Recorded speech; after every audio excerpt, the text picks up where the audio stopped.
সৌন্দর্য দীর্ঘজীবী হোক, সৌন্দর্য চিরজীবী হোক, এটা আমরা সব সময় চাই। এবং নিজেদেরকে সুন্দর রাখার জন্য যা যা করণীয় আমরা কিন্তু সবটুকু করার চেষ্টা করি প্রতিনিয়ত। কিন্তু তা সত্ত্বেও নানান সমস্যার সম্মুখীন হতে হয় নিজেদের চুল বা ত্বক নিয়ে। এবং মাঝে মাঝে সমস্যাগুলো এমন এক একটা জায়গায় পৌঁছয় যে বুঝে উঠতে পারি না ঠিক কী করা উচিত, বা সমস্যাগুলোকে আদৌ কমানো সম্ভব কিনা, বা এই সমস্যাগুলো কেন হচ্ছে, এই মূল কারণটাই হয়তো আমরা উদ্ধার করতে পারি না, যার জন্য কিন্তু সমস্যাটা যেন কোথাও গিয়ে আরও গুরুতর হয়ে যায়। আর সেই সকল সমস্যা নিয়ে আমাদের আজকের বিশেষ লাইভ অনুষ্ঠান Ashutosh skin care and health presents সৌন্দর্যের শতকথা। আর আমাদের সঙ্গে রয়েছেন trichologist and cosmetic dermatologist who is specially trained in hair transplants and other cosmetic surgeries, doctor Abhik Bhattacharya. আজকের অনুষ্ঠানে ওনাকে স্বাগত জানাবো। নমস্কার স্যার, আজকের অনুষ্ঠানে অনেক অনেক স্বাগত। আজকাল তো আমাদের নানান সমস্যা, এবং সেই সমস্যার একটি অন্যতম চুল নিয়ে সমস্যা, ত্বক নিয়েও সমস্যা রয়েছে, কিন্তু আজকে আমরা চুল নিয়ে একটু আলোচনা করি। কারণ যেহেতু শীতকাল এসে গেছে এবং সিজন চেঞ্জের একটা ব্যাপার আমাদের মাথার মধ্যে ভীষণ করে, যে সিজন চেঞ্জে আমাদের চুলের প্রবলেম আসবে, চুল পড়বে, গরমকালে ঘামে, বর্ষাকালে শুকোয় না, শীতকালে ড্যান্ড্রাফ, মানে নানান কারণ আমরা চলতেই থাকে আর কি। কিন্তু অ্যাকচুয়ালি চুল যে এত যে হেয়ার ফল হচ্ছে, মানে প্রত্যেকের একই প্রবলেম, যে হেয়ার ফল, ছেলে মেয়ে প্রত্যেকেরই একই সমস্যা, এই কারণটা কি, চুল কেন পড়ে?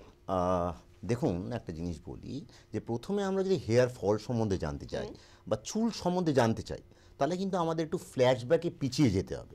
পিছিয়ে যেতে হবে মানে কি, আমাদের জানতে হবে প্রথমে যে চুলের অ্যানাটমি এবং ফিজিওলজিক্যাল স্ট্রাকচারটা কোথায়, তবেই কিন্তু আমরা চুল বা চুলের রোগ সম্বন্ধে স্টাডি করতে পারবো। প্রথমে আমাদের একদম প্রথম কিন্তু ট্রিটমেন্টের প্রথমে আমাদের অ্যানাটমিক্যাল স্ট্রাকচার, তার থেকে একটুখানি ফিজিওলজিক্যাল স্ট্রাকচার জেনে তবে কিন্তু আমরা প্যাথোফিজিওলজিতে যেতে পারি। তো প্রথমে যে আমরা একটু পিছিয়ে যাই, পিছিয়ে গিয়ে আমরা দেখি যে হেয়ারের অ্যানাটমিটা ঠিক কীরকম। ছোট করে দেখলে বোঝা যায় যে যদি আমি এই ছবিটাকে দেখাই, আমার এই ছবিটা, মানে চুলের মানে এটা কি বা স্ট্রাকচারটা, একটা স্ট্রাকচার খুলছে, হ্যাঁ, যদি দেখা যায় যে আমরা দেখছি যে এইখানে কি চুল, এটা আমাদের একটা হেয়ার রুট, এটা আমাদের বাইরের পোর্শনটা, তিনটে পোর্শন আছে, নিচের দিক থেকে যে ফোলা অংশটা, এটা হচ্ছে বাল্ব বা সুপার বাল্ব। এই পোর্শন থেকে অ্যাকচুয়ালি বাল্ব বা সুপার বাল্বের এন্ডের থেকে এই যে একটা দেখা যাচ্ছে একটা মাসকুলার স্ট্রাকচার রয়েছে, এইটা বেসিক্যালি এটা কিন্তু একটা অ্যারেক্টর পিলাই মাসল বা ইরেক্টর পিলাই, এই মাসলটা। তো এই যে বাল্ব বা সুপার বাল্ব, এখানকার রুট থেকে শুরু করে অ্যারেক্টর পিলাই মাসলের ইনসারশন, মানে মাসল যেখানে অরিজিন হয় আর ওখানে ইনসারশন হয়, যেখানে এন্ড হয়, সেইটুকু পোর্শনকে বলা হয় একটা ফার্স্ট পার্ট। এখানকার থেকে আবার যদি ওপরে উঠে যাই, আমাদের একটা গ্ল্যান্ড দেখা যাচ্ছে, এই যে হলুদ রঙের, দ্যাট ইজ অ্যাকচুয়ালি পাইলোসিবেসিয়াস গ্ল্যান্ড, এটা চুলের গোড়াটা। এবং এখান থেকে সেবেসিয়াস সিক্রেশন, মানে আমাদের শরীরে যে তৈলাক্ত সিক্রেশন, যে অয়েলি সিক্রেশন, যেটা আমাদের স্কিনকে নর্মাল রাখে বা সফট রাখে, স্মুথ রাখে, এই পোর্শনটা পর্যন্ত সেকেন্ড পোর্শন চুলের। আর সেখানকার থেকে একদম চুলের যে হেয়ার রুটটা যেখানে স্কিনে ওপেন হচ্ছে, এই জায়গাটা, সেটা পর্যন্ত চুলের থার্ড পোর্শন। বাকি পোর্শনটা কিন্তু এক্সট্রা বাইরের, এক্স্যাক্টলি তিনটে ডিভিশন আছে। এই যে তিনটে ডিভিশন, আমরা এখানে কিন্তু এই অ্যারেক্টর পিলাই মাসল যেটা দেখতে পাচ্ছি, এটা কিন্তু ভীষণ ইম্পর্টেন্ট। এই কন্ট্রাকশন রিল্যাক্সেশনের উপর চুলের কিন্তু অনেক কিছু ডিপেন্ড করে। এবং এই আমি আগেই বললাম যে সেবেসিয়াস, কারেক্ট। এবং যে এই যে সিবেসিয়াস গ্ল্যান্ড যেটা, তার সিক্রিশনের ওপর কিন্তু আমাদের চুলের পাশ থেকে যে ঘাম বা তৈলাক্ত জিনিস যেটা আমাদের সফট রাখে স্কিনকে, সেগুলো কিন্তু ডিপেন্ড করে। এবার আমরা দেখতে পাচ্ছি এই জায়গাটা, এবং নিচের দিকে যে হেয়ার প্যাপিলা রয়েছে, এটা মোটামুটি আমাদের একটা হেয়ারের স্ট্রাকচার। আচ্ছা, এবার যদি আমরা দেখি যে তাহলে আমাকে ফিজিওলজিটা কি হলো, যে এই যে হেয়ারের স্ট্রাকচার নিচেতে দেখা যায়, এই হেয়ারের স্ট্রাকচারে কিন্তু এই নিচের দিকে যদি আমি দেখতে পাই, এই যে একটা ব্লু আর একটা রেড দেখা যাচ্ছে ছোট সুতোর মতো, এগুলো কিন্তু অ্যাকচুয়ালি অ্যানাটমিক্যাল স্ট্রাকচারের, মানে ফিজিওলজিক্যাল ব্লাড সাপ্লাই হচ্ছে ওখানে। এখানে একটা আর্টারি আছে, একটা ভেন আছে, ওই বাল্বের মধ্যে কারেক্ট নিউট্রিশনটা যে যাচ্ছে, এই হেয়ার রুটের নিউট্রিশনটা কিন্তু এখান দিয়েই পৌঁছচ্ছে, তবেই কিন্তু হেয়ার রুটটা লাইভ থাকছে। তাহলে এই নিউট্রিশন যদি বন্ধ হয়ে যায় তাহলে কিন্তু একটা আভাসকুলার কন্ডিশন হয়ে যাবে, একটা নেক্রোসিস হয়ে যাবে, তাহলে কিন্তু চুল মরে যাবে। যতক্ষণ ব্লাড সাপ্লাই পাবে ততক্ষণ কিন্তু চুলটা ততক্ষণ পরিপুষ্ট থাকবে, ভালো থাকবে, সজীব থাকবে। তো এই ব্যাপারটা যদি আমরা, যার জন্য আমরা বলি এই যে চুলটা, আমরা যদি আরেকটা ছবি, পরের একটা ছবি ফলো আপ করি তাহলে দেখতে পাবো চুলের কিন্তু 4টে স্টেজ আছে। হ্যাঁ, তাহলে প্রথম আমরা যদি এই ছবিটা একটু ভালো করে দেখি, বড় করে দেখি, এই ছবিটা একটু জুম করি, যদি বড় করে দেখা যায় না, এতটা আসলে পুরোটা আসছে না, এরকম ভাবে দেখি, ছবিটাতে আমরা দেখতে পাচ্ছি যে 4টে জায়গা কিন্তু দেখা যাচ্ছে।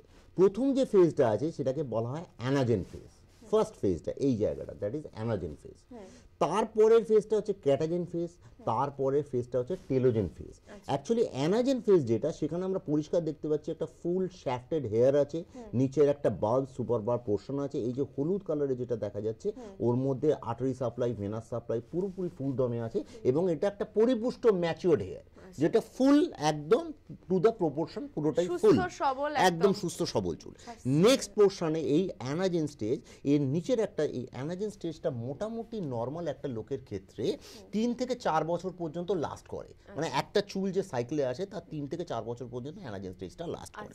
তারপরে স্টেজটা আমরা দেখতে পাচ্ছি ক্যাটাজেন স্টেজ। ক্যাটাজেন স্টেজে আমরা এই দেখতে পাই, দেখি আমরা দেখতে পাচ্ছি নিচের পোর্শনে কিন্তু ডার্মাল প্যাপিলাটা অলরেডি আলাদা হতে শুরু করেছে, এবং ওপরে পোর্শনটা একটা ভাঁজ হয়ে গিয়ে একটু হালকা হলুদ, মানে এই জায়গাটা অলরেডি ডেড টিস্যু হয়ে গেছে, নেক্রোসিস হয়ে গেছে একটা পোর্শন, এবং এই যে নিচের পোর্শনটা এটা আলাদা হচ্ছে, মানে এটা একটা ডার্মাল প্যাপিলা আর একটা পোর্শন তৈরি করবে, এটা ক্যাটাজেন স্টেজ। এই স্টেজটায় মোটামুটি বলা হয় যে অলমোস্ট ডেড স্টেজ, মানে ওপরের পোর্শনে হেয়ারটা কিন্তু ডেড হয়ে গেছে, কিন্তু ফুল এখনো বেরিয়ে আসেনি। ওপরে যে inner root sheet, outer root sheet, এটা কিন্তু এখনো আলাদা হয়, কিন্তু শিগগিরই বেরিয়ে আসবে। তারপরে স্টেজটা যে আছে সেটা টেলোজেন স্টেজ। এটা একেবারে পরিষ্কার দেখা যায় যে ডার্মাল প্যাপিলা কিন্তু নিচে আলাদা হয়ে গেছে, একটা পোর্শন ফর্ম করেছে, আর তার চুলটা চামড়া থেকে, মানে ওই জায়গাটা থেকে উঠে বেরিয়ে আসছে, নিচে বেরিয়ে এসেছে। ওর নিচে কিন্তু ডার্মাল প্যাপিলাটা রয়েছে, এই যে ছোট পোর্শনটা ডার্মাল প্যাপিলা, আর তার উপরের পোর্শনটা কিন্তু বিচ্ছিন্ন হয়ে গেছে, মানে অলমোস্ট ওটা ডেড রুট হয়ে উপরের দিকে চলে আসছে। এই স্টেজটা মানে ক্যাটাজেন স্টেজ যেটা সেকেন্ড দেখালাম, ওটা মোটামুটি 2 to 3 উইকস থাকে।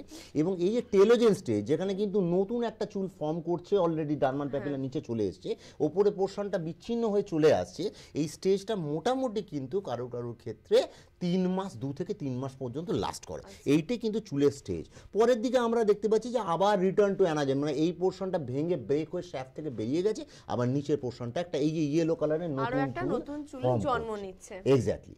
এইখান থেকে আমরা পরিষ্কার বুঝতে পারলাম যে অ্যানাটমিক্যাল স্ট্রাকচারে এই 4টে কিন্তু পোর্শন রয়েছে। একটা চুলের নর্মাল সাইকেল কিন্তু এইটা। সুতরাং 2 থেকে 3 বছর মোটামুটি আমরা যদি দেখি যে একটা চুলের, সে ফর এক্সাম্পল কতগুলো সাইকেল থাকবে, এটা কিন্তু আগের থেকে নির্দিষ্ট হয়ে থাকে, মানে আমার জেনেটিক প্যাটার্নে এটা নির্দিষ্ট যে আমার চুলের কতগুলো সাইকেল হয়ে থাকবে। সে ফর এক্সাম্পল আমি জন্ম থেকে ঠিক হয়ে আছি, আমার জেনেটিক প্যাটার্ন, এক্স্যাক্টলি আমার 25টা সাইকেল হবে একটা চুলে, কি 30টা সাইকেল হবে, কি 35টা হবে, কি 40টা হবে, দ্যাট ইজ ফিক্সড, হেরিডিটি।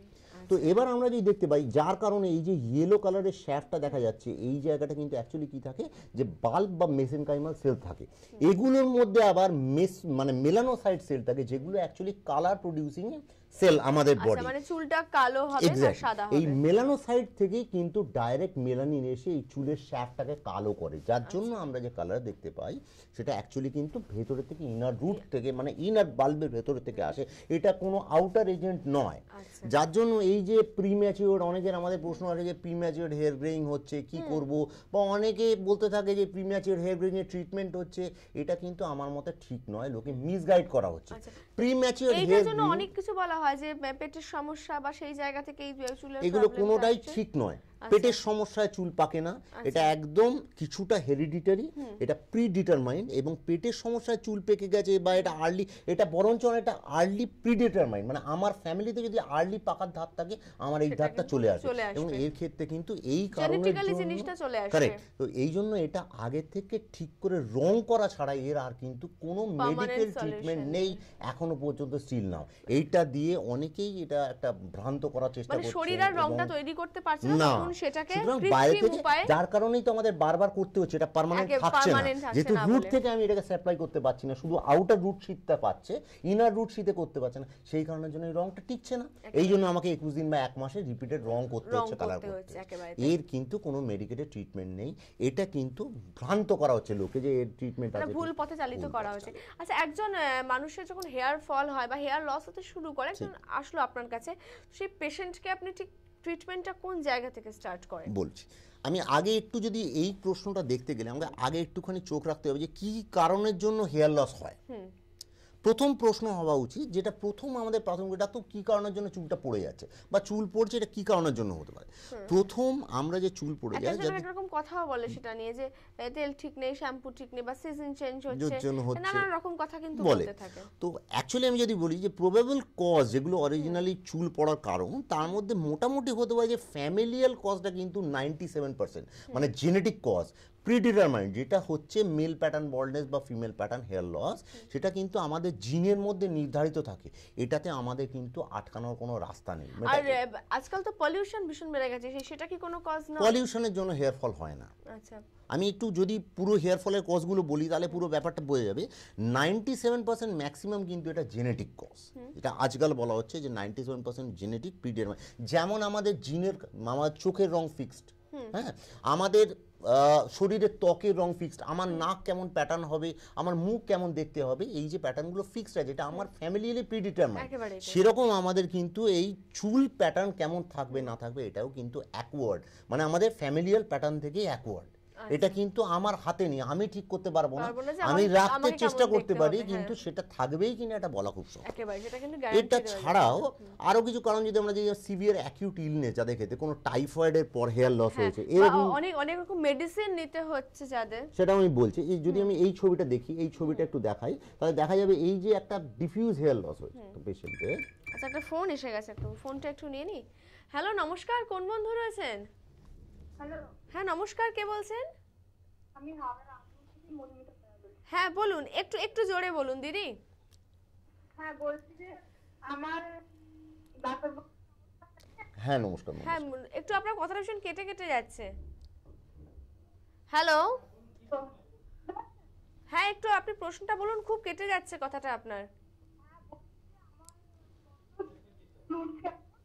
আচ্ছা, আপনি আরেকবার চেষ্টা করুন, কারণ কোনো কারণে ভীষণ টাওয়ার প্রবলেম হচ্ছে, আমরা নেটওয়ার্ক সমস্যার জন্য আমরা কথা বলতে পারছি না। আপনি আরেকবার ট্রাই করুন, আমরা প্রশ্নের উত্তর দিয়ে দিচ্ছি যে আলোচনায় ছিলাম। হ্যাঁ, তো এই ছবিটা যদি আমরা দেখতে পাই,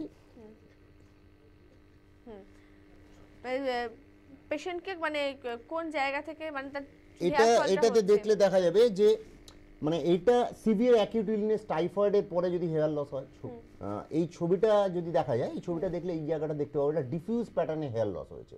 এটা কিন্তু টাইফয়েডের পরে হয়েছে, মানে কোনো অ্যাকিউট ইলনেস, ম্যালেরিয়ার পর, টাইফয়েডের পর অনেকে হেয়ার লস হয়, কিন্তু এটা কিন্তু ইউজুয়ালি কিছু মেডিকেশন, কিছু ট্রিটমেন্ট নিলেই কিন্তু নর্মালি ফিরে আসতে পারে বা আসা সম্ভব। হ্যাঁ, আরেকটা যদি দেখি যে কোনো মেডিকেশন নিচ্ছে, কোনো সিভিয়ার মেডিকেশন খুব বেশি স্ট্রং, সেগুলোর এফেক্টেও কিন্তু হেয়ার লস হতে পারে। কেমোথেরাপির ক্ষেত্রে কিন্তু আমি যেটাও যাচ্ছি। আরেকটা ব্যাপার আছে যে স্ট্রেস ইনডিউসড একটা ব্যাপার, এটা কিন্তু একদম ইগনোর করা যায় না।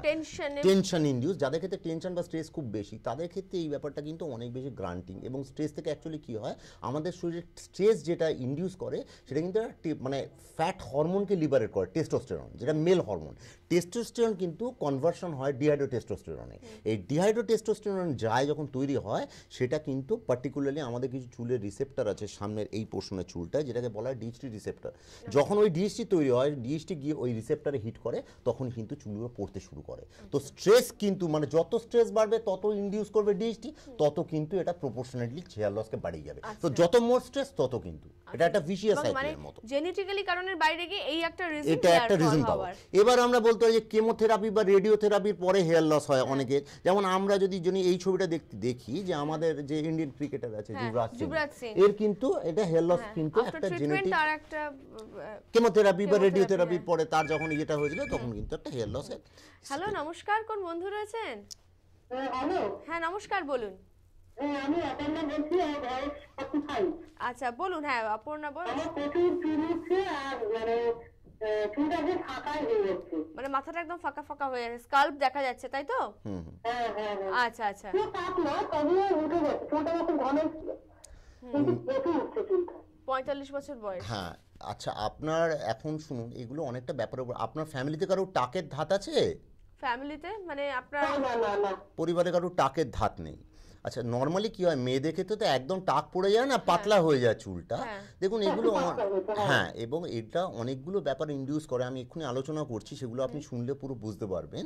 যে অনেকের ক্ষেত্রে হরমোনাল ইনফ্লুয়েন্স একটা থাকে, যে মেয়েদের ক্ষেত্রে যে পিরিয়ড স্টপ হয়ে যাওয়া, তারপরে কিছু হরমোনাল ইনফ্লুয়েন্স থাকে। এগুলো ছাড়াও কিছু মাল্টিভিটামিন কম হয়ে যাওয়া, সেরামে আয়রন কম হয়ে যাওয়া ব্লাডে, সেগুলোর কারণে কিন্তু হেয়ার লস হয়। তো এই ব্যাপারটা কিন্তু প্রপারলি একটা জাজমেন্ট করতে হবে, যে আমি ঠিক কী কারণের জন্য হেয়ার লসটা হচ্ছে, সেটা জাজমেন্ট করে আমি তারপরে ট্রিটমেন্ট মোডটা ঠিক করতে পারবো। একটু ভালো করে একটু ভালো বিশ্লেষণের করে ব্যাপার আছে। বিশ্লেষণ করে দেখতে হবে পেশেন্টকে কতটা কি থিনিং হচ্ছে। তবে ঠিকমতো যদি বিশ্লেষণ করা যায়, তবে কিন্তু আমার ধারণা অনেকটাই ইমপ্রুভমেন্ট সেই হতে জায়গাতে, পারে। এবং সেই জায়গায় রুট থাকলে অবভিয়াসলি তার থেকে অনেক ইমপ্রুভমেন্ট করা একেবারে। সম্ভব। সুতরাং আপনার যদি সেই জায়গাটা নিয়ে আপনি এতটা প্রোগ্রামটা প্রবলেম একটু মন দিয়ে শুনুন, তাহলে হ্যাঁ, আরেকটু তাহলে বেটার কিন্তু আপনি আপনার যোগাযোগ আইডিয়াটা করতে হবে। পারেন হ্যাঁ। ডাক্তারবাবুর সঙ্গে, ঠিক আছে? ডাক্তার কি করতে পারেন দেখাও? হ্যাঁ হ্যাঁ, বলুন বলুন। বলুন। হ্যাঁ, আমার ছেলের বয়স এই 9 বছর, কিন্তু ওর বাচ্চা অনেক কিছু একটা কি টাক টাক মেতে হয়েছে। মানে তাহলে তো কত বয়স হয়েছে এখন? কত বয়স ছেলে? 9 বছর বয়স। 9 9 বছর। বছর মানে আপনার হচ্ছে, মানে তাহলে কিন্তু এটা একটা জেনেটিকের ব্যাপার আছে কিন্তু। হ্যাঁ। আপনি একবার, এটা আমার মনে হয় যে একবার কোনো বিশেষজ্ঞ ডাক্তার যদি মনে করেন, আমাদের কাছেও আসতে পারেন। একেবারেই। আপনি একটু এসে কিন্তু একটু দেখানোর treatment ব্যাপার করান, করুন, কারণ কারণ কি ছেলের এটা অল্প জেনেটিক্যালি তো, বয়স, হ্যাঁ। এর পরের থেকে কিন্তু এই ব্যাপারটা ইনফ্লুয়েন্স করতে চেষ্টা করবে যে কোনো আলোচনাটা একটা আমরা জায়গায়। এই যে করছিলাম, আপনারা জিনটা অ্যাকচুয়ালি শুনেছেন কি যে হয়, জিনগত 3টে ব্যাপারে, জেনারেশন হ্যাঁ। আগে থেকে আমাদের মধ্যে আসে, মানে আমাদের মা বাবা, তার মা বাবা এবং তার মা বাবা। এমন থাকতে পারে যে আমার মা বাবার মধ্যে এই ব্যাপারটা নেই, কিন্তু তার মা বাবার মধ্যে ঠাকুরদা বা আছে। তো ঠাকুমার মধ্যে সেইভাবে আছে। আসতে পারে। কারণ নেই আমাদের মোটামুটি। হ্যাঁ, বংশগত কারণ নেই। বংশগত কারণ, এই যে আপনারই তো চুলটা পাতলা হয়ে যাচ্ছে না, হ্যাঁ, আপনার হতে শুরু করেছে। বা এটা অন্য রোগও হতে পারে, এটা অ্যালোপেশিয়া এরিয়াটাও হ্যাঁ, কি হতে বলছেন পারে। আরেকবার বলুন। ছেলের মানে অবস্থা টাকটা প্রায় বছর থেকে হয়েছে। আচ্ছা। এখন এটা এক জায়গায় পুরো টাক হয়ে গেলে একটা অন্য রোগ হতে পারে অ্যালোপেশিয়া হ্যাঁ। এরিয়াটা। এটা একটু ডাক্তারের কাছে না হ্যাঁ, এটা গেলে একটু দেখে সামনাসামনি। ডাক্তারকে দেখাচ্ছি কিন্তু কমছে না। তাহলে আপনি একবার দেখুন, আপনি একবার ডাক্তারবাবুর সঙ্গে যোগাযোগ করুন, ঠিক আছে? কারণ কেন হচ্ছে সেই প্রবলেমটার মূল জায়গাটা জানাটা কিন্তু ভীষণভাবে খুব প্রয়োজন। দরকারি। যেখানে জেনেটিক্যালি কোনো প্রবলেম নেই, সুতরাং সেক্ষেত্রে আপনার হচ্ছে, আপনার ছেলে হচ্ছে, ছেলের হচ্ছে সমস্যার গোড়ায় পৌঁছানোটা ভীষণভাবে খুব দরকার। দরকার। ঠিক আছে? ঠিক আছে। ঠিক আছে, আপনি পারলে একবার যোগাযোগ করে নিন। হ্যাঁ, যে বিষয়ে আমরা আলোচনা করছিলাম যে ইউবরাজ সিং এর যে একটা আফটার কেমোথেরাপি বা রেডিওথেরাপির পরে যে এই জিনিসগুলো হয়, আমি অলরেডি একটা দেখালাম যে হাইপোথাইরয়েডিজমের পরে হেয়ার লস হয়েছে, সেরকম পেশেন্টের একটা ছবি দেখালাম। মেয়েদের ক্ষেত্রে আরেকটা প্রবলেম হয় কি, অ্যানিমিয়া, যেটা খুব সিভিয়ার অ্যানিমিয়া। এমনিতেই নরমালি কি হয় মেয়েদের বাঙালি ক্ষেত্রে, মেয়েদের একটু অ্যানিমিক প্রবলেম অ্যানিমিক একটা প্রবলেম, আসে। এবং মেয়েদের নরমালি কি হয়, একটা পিরিয়ড যে পার মান্থে হতে থাকে, তাতেও তো কিছুটা ব্লাড লস Blood হয়। loss হয়। এবং ক্রনিক অ্যানিমিয়া যাদের ক্ষেত্রে হয়, তাদের ক্ষেত্রেও কিন্তু একটা ব্লাড লসের হিস্ট্রি থাকে। সেই জায়গা থেকে কিন্তু সেরাম ফেরিটিন লেভেল কমে গেলেও কিন্তু অনেকাংশে হেয়ার লস হতে পারে। যেমন এই পেশেন্টের ছবিটা আমরা যদি হালকা করে দেখি, এর যে আইব্রাও লস, আইব্রো লস, হ্যাঁ আমি আজকাল দেখি এটা এই যে ছবিটা, আইব্রো লস যদি এটা আমরা কিন্তু একটু, আজকাল ভীষণভাবে এই যে চোখে পড়ে। আইব্রাও লস হয়েছে, এটা কিন্তু টিপিক্যাল হাইপোথাইরয়েডিজমের পেশেন্ট। আচ্ছা। এর যে টিপিক্যাল প্যাটার্ন আইব্রাও লস এবং ফ্রন্টাল হেয়ার লস, এটা দেখলে কিন্তু হাইপোথাইরয়েডিজমের স্ট্রাকচার বোঝা সম্ভব। আচ্ছা। এরপর আমরা ডায়াগনোসিস করে ফাইনাল কিন্তু জায়গায় পৌঁছতে পারি। আচ্ছা, একজন চুল পড়ার যে পেশেন্ট যখন আপনার কাছে আসে, সেটা হতে পারে আইব্রো লস কিংবা হেয়ার লস, তার ট্রিটমেন্টটা কিভাবে করা হয়? আমি বলছি, আমি আরেকটু কারণগুলো যদি আরেকটুখানি বলে দিই। ড্যান্ড্রাফের জায়গা থেকেও কিন্তু অনেকে সেবোরিয়া বা ড্যান্ড্রাফ যেগুলো আছে, সেটাও কিন্তু অনেক ক্ষেত্রে প্রবলেম ক্রিয়েট করতে আচ্ছা, পারে। আরেকটা প্রশ্ন রাখবো যে আজকাল তো মানে আমরা ভীষণ মানে সাজতে গুজতে ভালোবাসি, মানে স্টাইল স্টেটমেন্টের একটা ব্যাপার এখন চলে এসেছে। বিভিন্ন সালনে যাওয়া, বিভিন্ন টাইম স্পা নেওয়া, বা কখনো hair perming, hair straightening, hair smoothening, এই জিনিসগুলো যে আমরা করছি, এখানে একটা কেমিক্যাল আসছে, একটা হিট আসছে। একেবারে ডাইরেক্ট হিট অ্যাপ্লিকেশন করা বা কেমিক্যাল অ্যাপ্লিকেশন করা চুলের জন্য কোনোটাই ঠিক নয়। আমরা কিন্তু স্পা ব্যাপারটার কোনো রোল নেই হেয়ার লসে। এবার যদি এই প্রসঙ্গে আমরা একটু ব্যাক করে গিয়ে, যে আপনি একটু আগে আমাকে জিজ্ঞেস করলেন যে শ্যাম্পুর ক্ষেত্রে কতটা, মানে শ্যাম্পুর কতটা রোল আছে বা অয়েলের কতটা রোল ছোটবেলায় না আছে, মানে ঠাকুমা দিদিমারা বলতেন ভালো করে তেল তেল মালিশ মাখো, করা চুল ভালো লম্বা করে। হবে। হ্যাঁ, হ্যাঁ, ব্যাপারটা একেবারেই কিন্তু চুল লম্বা হওয়ার সাথে এর কোনো। আচ্ছা, ফোনটা নিয়ে নিই একটু। হ্যালো, নমস্কার, কোন বন্ধু রয়েছেন? হ্যাঁ হ্যালো। হ্যাঁ, নমস্কার, বলুন। হ্যাঁ, আমি সভাপতি তুষার বলছিলাম। হ্যাঁ, বলুন। বলছি আমার পুরো সমস্যা বলছি আর কি। আচ্ছা আচ্ছা চুলের কি সমস্যা আপনার? সমস্যা চুল উঠে যাচ্ছে আর কি। চুল উঠে যাচ্ছে, আচ্ছা। বয়স কত? 44। 44। কতদিন ধরে এই সমস্যা? মিনিমাম 10 বছর থেকে। মানে 10 বছর বয়স থেকে সমস্যা আপনার, গত 10 বছর নাকি লাস্ট 10 বছর? লাস্ট ও 10 লাস্ট বছর 10 বছর, আচ্ছা তাই বলুন। ফ্যামিলিতে কারোর ছিল এরকম সমস্যা আগে? তেমন নেই তো। আচ্ছা শুনুন, ব্যাপারটা হচ্ছে এই যে চুল পড়াটা না, এটা আপনার কোন জায়গা থেকে বেশি হচ্ছে? পুরো মাথা থেকেই হচ্ছে কি মানে সামনে পার্টিকুলার ফ্রন্ট একটা পোরশন পোরশন বা থেকে টাক হচ্ছে? থেকে, মানে কোন জায়গাটা থেকে চুল বেশি পড়ছে? এটা অ্যাকচুয়ালি কপাল থেকে উঠছে। কপাল থেকে উঠছে মানে ওটাও কিন্তু মেল প্যাটার্ন বল্ডনেসই বলে আমার মনে হচ্ছে। হ্যাঁ, এখন দেখুন এই জায়গাটা না দেখে তো জাজমেন্ট করা খুব শক্ত। একটা পেশেন্টকে পুরোটা দেখে জাজমেন্ট করতে হয়। যদি ফ্যামিলিয়াল চুল পড়া হয় সেটা আটকানোর কিন্তু ইউজুয়ালি মেডিসিনে কোনো বা কঠিন ইয়েতে সমস্যা কিন্তু হয়েছিল, শারীরিক সমস্যা যেখান থেকে প্রচুর মেডিসিন নিতে হয়েছিল, এরকম কিছু হয়েছিল আপনার? না না না, আচ্ছা সেরকম কিছু না থাকলেও অ্যাকচুয়ালি এই যেটা অ্যাকচুয়ালি কিন্তু খুশকিটা বেশি আছে আমার। খুশকি থাকলেও হেয়ার লস হতে পারে, কিন্তু খুশকি কখনো পার্মানেন্ট হেয়ার লসের কারণ নয়। হ্যাঁ, পার্মানেন্ট হেয়ার লসের কারণ না, এটা কিন্তু পার্মানেন্ট হেয়ার লস করায় না। খুশকি থেকে ওপরের থেকে চুল পড়ে যেতে পারে, খুশকিটাকে অবশ্যই কন্ট্রোল করা দরকার, কিন্তু এটা পার্মানেন্ট হেয়ার লসের কারণ নয়। আপনি পারলে একবার যোগাযোগ করুন, ঠিক আছে? আচ্ছা, এই যে নাম্বারটা দেওয়া আছে আপনার, হ্যাঁ হ্যাঁ হ্যাঁ হ্যাঁ হ্যাঁ, ওই নম্বরে আপনারা ফোন করেন। হ্যাঁ হ্যাঁ, 8274092992 এই নম্বরে আপনারা ফোন করতে পারেন। এছাড়াও হোয়াটসঅ্যাপ বা ফোন করতে পারেন আরও একটি নম্বরে 8442839352। আর আপনারা পেয়ে যাচ্ছেন ডাক্তারবাবুকে Ashutosh skin care and health, Baguiati জোড়া মন্দির। এখানে এই চেম্বারে রেগুলার পেয়ে যাচ্ছেন, তবে কখন আসবেন একটু বুকিং নম্বরে ফোন করে জেনে নিন। এছাড়াও হোয়াটসঅ্যাপ তো করতেই পারেন। সুতরাং সমস্যা যখন রয়েছে সেটাকে কিন্তু নির্মূল করতেই হবে, আদারওয়াইজ কিন্তু নিজের সৌন্দর্যটাকে মেনটেন করার কোথাও গিয়ে একটা খামতি থেকে যাবে। তাই নিজেকে আরো সুন্দর করে রাখতে চাইলে আসতেই হবে কিন্তু ডক্টর অভিক ভট্টাচার্যের কাছে। তো আলোচনা তো চলতে থাকতোই, কিন্তু আস্তে আস্তে বাদ সেধেছে সময়। এই অনুষ্ঠানের আর একটু সময় বাকি আছে, তো একটু জেনে নেবো যে শীতকাল অলরেডি এসে গেছে। সাংঘাতিক চুল নিয়ে সমস্যা, কি ছেলে কি মেয়ে, প্রচন্ড ড্যান্ড্রাফ, চুল পড়ছে, চুলটা কেমন একটা মানে একটা ফ্রিজি টাইপের হয়ে যাচ্ছে, মানে সেটাকে মেনটেন করা যাচ্ছে না কোনোভাবেই। তো তার জন্য কি বলবেন? প্রথম হচ্ছে ভালো করে আমাকে শ্যাম্পু করতে হবে, চুলটাকে ক্লিন করতে হবে যাতে চুল পরিষ্কার থাকে, নোংরা জমতে দেওয়া যাবে না। এবং প্রত্যেকবার শ্যাম্পুইংয়ের পরে একটা ভালো কন্ডিশনার ইউজ করতে হবে যাতে চুলটা আমার সফট থাকে, সেটাকে করতে হবে। রেগুলার স্প্লিট এন্ডস যাদের হয়, যাদের শ্বাস পাটটা স্প্লিট হয়ে যায়, সেগুলোকে রেগুলার কেটে নিতে হবে, সেটা নিতে হবে, সেইগুলো করতে হবে। ভালো খাওয়া দাওয়া, প্রচুর জল খাওয়া, সিজনাল ফ্রুটস খাওয়া, এগুলো করতে হবে। রেগুলার যদি এগুলোকে আমি ঠিকঠাক মেনটেন করি, একটা প্রপার লাইফস্টাইলে হালকা কিছু এক্সারসাইজ, স্ট্রেস রিডিউসিং কিছু মানে প্রসিডিওর, সেগুলো যদি আমরা করতে পারি, আমরা ডেফিনেটলি কিন্তু এটাকে কমব্যাট করতে পারি। মানে চুলের পুষ্টি যাতে কোনোভাবে কোনো দিক থেকে ব্যাহত না হয় সেদিকটা আমাদের খেয়াল রাখতে হবে। এবং চুলের মেন হচ্ছে কি প্রত্যেকবার শ্যাম্পু করা, ক্লিন করা এবং তাকে কন্ডিশনিং করা। উইকলি কতদিন শ্যাম্পু করা উচিত? যারা রেগুলার বলেন তারা বলেন যে রেগুলার আমরা শ্যাম্পু করি। আমি জানি না যে শ্যাম্পুর আর তেলের কিন্তু পার্টিকুলার কোনো রোল নেই। শ্যাম্পু জাস্ট ক্লিন করে, তেল কিন্তু কিছুই পার্টিকুলার কোনো হেয়ার গ্রোথে কিছুতেই কিছু ইয়ে করে না। আপনি রোজ শ্যাম্পু করতে পারেন, শ্যাম্পুর জন্য কোনো চুল হেয়ার লস হয় না, কোনো কিছু হয় না। আসলে আমরা কিছু ভুল ধারণার বশবর্তী হয়ে এগিয়ে চলেছি যে তেল দিলে চুল ভালো হয়, শ্যাম্পু করলে মানে অনেকে আবার বলেন যে শ্যাম্পু করলে নাকি চুল খারাপ হয়ে যায়। না না না, যে চুলটা আপনার পড়ে যাওয়ার ছিল সেইটাই শ্যাম্পু করলে পড়ে যায়, ওটা 4 দিন বাদে অলরেডি পড়েই যেত, ওর জন্য কিন্তু হেয়ার লস পার্মানেন্ট হয়ে যায় এরকম ব্যাপার না। একটা করে যেটা হট অয়েল থেরাপি একটা করে, নিজেরাই ঘরের মধ্যে করে। তো গরম তেল দেওয়াটা কি চুলে ডাইরেক্ট কোনো হিট অ্যাপ্লিকেশন, কোনো কোল্ড অ্যাপ্লিকেশন কোনোটাই ভালো না। এই যে স্ট্রেটনিং আমরা ডাইরেক্ট হিট অ্যাপ্লিকেশন করি চুলে, আমি প্রচুর পেশেন্ট দেখেছি স্ট্রেটনিং এর পরে কিন্তু হেয়ার লস হয়েছে উইদাউট এনি ফ্যামিলি হিস্ট্রি। আচ্ছা, তো এটাও কিন্তু মোটেই ভালো নয়। Hot oil therapy nothing but স্ক্যাল্পে সার্কুলেশনটাকে মেনটেন করায় একটু ভালোভাবে। এটার কিন্তু সিগনিফিকেন্ট কোনো এক্স্যাক্টলি এর কিন্তু সিগনিফিকেন্ট কোনো রোল নেই যে এটা দিলেই চুলটা খুব ভালো গ্রোথ হবে, এরকম ব্যাপার না। স্ক্যাল্প সার্কুলেশনের ডেফিনেটলি আমি যে দেখালাম যে আর্টেরিয়াল সাপ্লাইটা ভালো হবে, তাতে কিন্তু রুটটা একটু আলটিমেটলি ভালো থাকবে, এই ব্যাপার। আসলে কিছু মিসকনসেপশন নিয়ে অনেকের কাছে আমি এই ধারণাও শুনেছি যে আমরা এই পাশ করে শুই বলে এই যাদের টাক হয় তাদের শুধু এইটুকু চুল থাকে, বাকি চুলটা পড়ে যায়। একদম ভুল ধারণা, এটা টোটালি কিন্তু মিনিয়েচারাইজেশন হয়। যেটা আমি যে বোঝালাম একটু আগে, ডিএইচটি যে তৈরি হয়, ডিএইচটি গুলো এই চুলে গিয়ে হিট করে, ওটাই কিন্তু প্রপার কারণ, এটা কারণ নয়। এই যে হেলমেট পরলে চুল পড়ে যায়, অনেকের ধারণা খুব সোয়েটিং করলে চুল পড়ে যায়, একদম ভ্রান্ত ধারণা। হেলমেট পরলে যদি চুল পড়তো তাহলে আপনার এখানকার চুলও পড়ে যেত, এখানকার চুলও পড়ে যেত। তা তো পড়ছে না, শুধু এইটুকু জায়গায় চুলই পড়ছে। কেন পড়ছে? সোয়েটিং কি এইটুকু জায়গায় সোয়েটিং হচ্ছে আর বাকি জায়গায় সোয়েটিং হচ্ছে না?